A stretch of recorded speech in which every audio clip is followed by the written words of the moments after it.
Hello everyone, in this video, I will be showing you how to be headless in Barry Avenue Code. So all you have to do is to log into your Roblox account and then look for Barry Avenue game.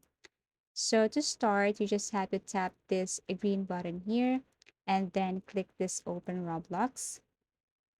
So wait for a couple of seconds and then after that, you can now click this green button here. Okay, so as you can see, this is my character, and now you can see my head, you can see my face, right? So in order to be headless, tap this avatar here.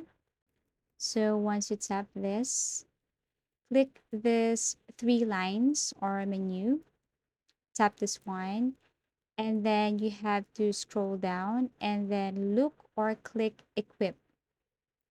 Okay, so tap equip. And then what you're going to do is to tap import ID. Now we have your import item ID and all you have to do is to enter this number 134082579. And then after that, just click add.